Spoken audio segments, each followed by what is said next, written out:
நேற்றுக்கு நான் ஒரு வீடியோ பார்த்தேன். இந்த நடுநிலைவாதிகள் அப்படின்னு சொல்லிட்டு ஒரு குரூப் ஃபார்ம் ஆகிருக்கு இல்லையா, அதில் புதுசாக ஜாயின் பண்ணியிருக்கிற ஒருத்தவங்களோட பதிவு அது. அந்த பதிவு நான் மொபைல் ஸ்க்ரோல் பண்ணிகிட்டே இருக்கும்போது எனக்கு அந்த பதிவு என் கண்ணில் பட்டுச்சு. அதுவும் இல்லாமல் அந்த வீடியோவில் தம்ப்நெயில் ஃபோட்டோவில் நம்ம ஒத்த ரோசாவோட ஃபோட்டோவை பிளர் பண்ணி வச்சுருந்தாங்க.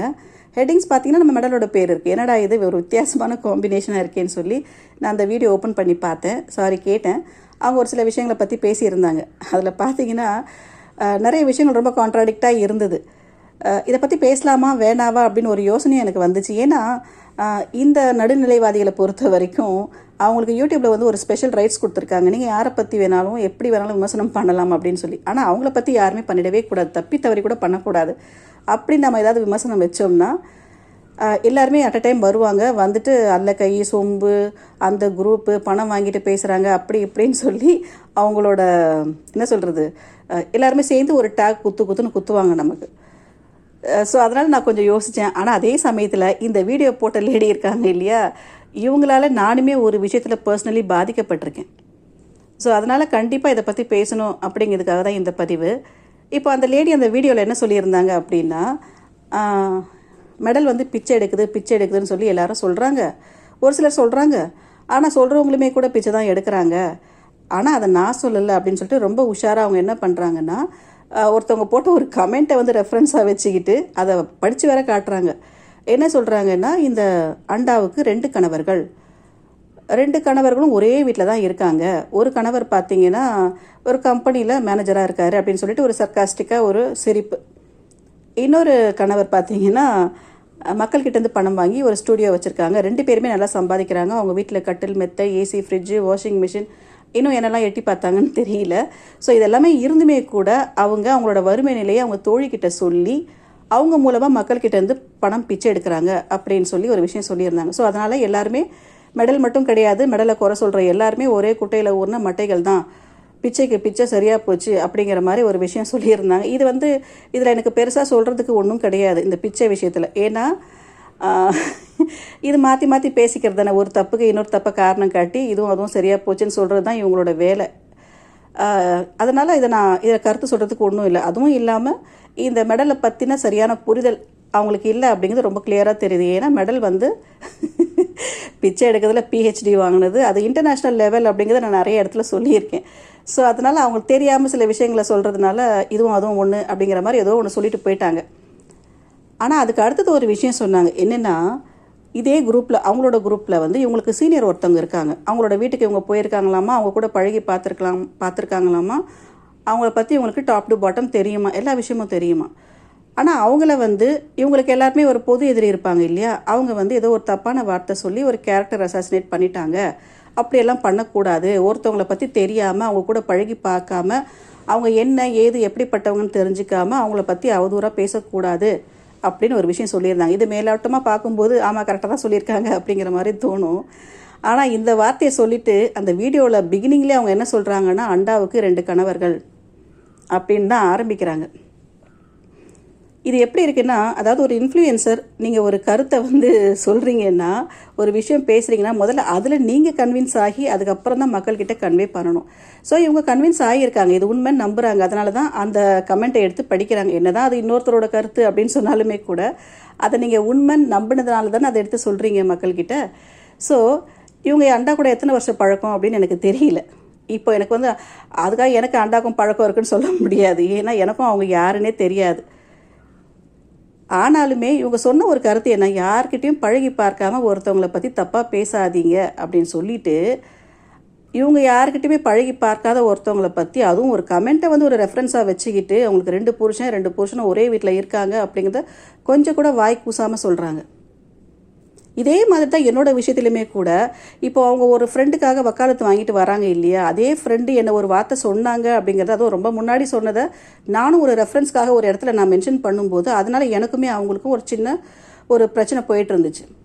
அந்த டைமில் இந்த வீடியோ போட்டாங்க பாருங்கள், இந்த லேடிக்கு என்ன நடந்துச்சுன்னு கூட தெரியாது.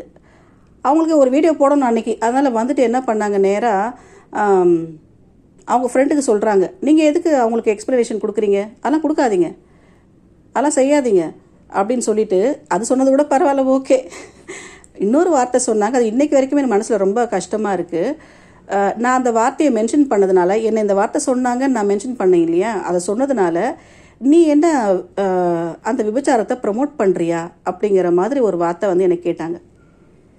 ஆல்ரெடி நான் அந்த வார்த்தையால் நொந்து நூலாகி போய், வார்த்தையால் நான் நொந்து போகலை, ஆனால் அதை இல்லைன்னு சொல்லி அவங்க திருப்பி என்னையே வந்து கேள்வி கேட்கும்போது அதனால் ரொம்ப மனசு வேதனைப்பட்டு உட்கார்ந்துட்டு இருக்கும்போது, அந்த சொல்லுவாங்க இல்லையா, திருப்பி திருப்பி அந்த புண்ணை கிழிக்கிற மாதிரி திருப்பி இந்த லேடி வந்துட்டு நீ வந்து விபச்சாரத்தை ப்ரமோட் பண்ணுறியா அப்படின்னு சொல்லிட்டு அந்த வார்த்தையை பாதிக்கப்பட்ட என்னை பார்த்தே கேட்குறாங்க அவங்க. ஆனால் இன்றைக்கி உட்காந்துக்கிட்டு இன்னொருத்தவங்கள ரொம்ப ஈஸியாக சொல்கிறாங்க, 2 புருஷன், ஒரே வீட்டில் 2 புருஷன் இருக்காங்க. லிட்ரலி இதெல்லாம் பார்த்தா என்ன சொல்கிறது, புரணி பேசுவாங்க இல்லையா, காசிப், அதை தான் இவங்க பண்ணிக்கிட்டு இருக்காங்க. அப்போ இவங்களுக்கு வந்தால் ரத்தம், அடுத்தவங்களுக்கு வந்தால் தக்காளி சட்னி. இதுதான் சிம்பிளாக சொல்லணுன்னா. இந்த மாதிரி ஆட்களால் தான் நான் கூட நிறைய வாட்டி யோசிப்பேன். நான் இந்த புரோக்கரெல்லாம் ஏன் எதுவுமே பண்ண முடியல அப்படின்லாம் உட்காந்து யோசிப்பேன். பட் இந்த மாதிரி முட்டு கொடுக்குற ஆட்கள் நிறைய பேர் இருக்காங்க. எப்படின்னா, இப்போ இவங்களை பொறுத்த வரைக்கும், இந்த நடுநிலைவாதிகளை பொறுத்த வரைக்கும் எல்லா தரப்பு மக்களும் வேணும் இவங்களுக்கு. ஆனால் உள்ளே வர்றது என்ட்ரி மட்டும் எப்படி வருவாங்கன்னா, புரோக்கரை எதிர்க்கிற மாதிரி, புரோக்கர் ஃபேமிலி எதிர்க்கிற மாதிரி உள்ளே வருவாங்க. அதுக்கப்புறம் திருப்பி புரோக்கருக்கு ஆதாரம் எதனா வெளியே வந்துச்சுன்னா டப்புன்னு போய் யார் ஆதாரம் போட்டாங்களோ அவங்கள வந்து எதிர்ப்பாங்க. ஸோ அவங்களோட ஹேட்டர்ஸையும் இந்த பக்கம் இழுப்பாங்க. அதே மாதிரி தான் மெடல் விஷயத்தில் கூட மெடலை வந்து கிழின்னு உட்காந்து கிழிப்பாங்க. திருப்பி மெடலுக்கு ஏதாவது ஆதாரம் வந்து அதை பற்றி யாராவது பேசினாங்கன்னா உடனே வந்து ஏன் நீங்கள் பிச்சை எடுக்கலையா, நீங்கள் வாங்கலையா, அந்த தப்பை நீங்கள் செய்யலையா அப்படின்னு சொல்லி ஒரு தப்புக்கு இன்னொரு தப்பை காரணம் காட்டி நியாயப்படுத்துகிற நாட்டாமை வேலையை தான் இவங்க பார்த்துக்கிட்டே இருக்காங்க. ஸோ அதனால் இவங்களுக்கு நான் வந்து சொல்கிறது என்னென்னா, இது வந்து ஒரு டிப்பு தான் அவங்களுக்கு. ஒரே வீடியோவில் ஒருத்தவங்களை அவதூறாக பேசிட்டு அதே வீடியோவில் வந்துட்டு ஒருத்தவங்களை பற்றி தெரிஞ்சுக்காமல் தப்பாக பேசாதீங்க அப்படின்னு சொல்கிறது வந்து ரொம்ப கான்ட்ராடிக்டாக இருக்குது. அதை மாற்றிக்கோங்க, வேறு வேறு வீடியோவில் நீங்கள் பேசுங்க. ஏன்னா மக்கள் வந்து, அதாவது உங்களோட சப்போர்ட்டர்ஸ் இன்றைக்கி நீங்கள் பேசுனா நாளைக்கு மறந்துடுவாங்க.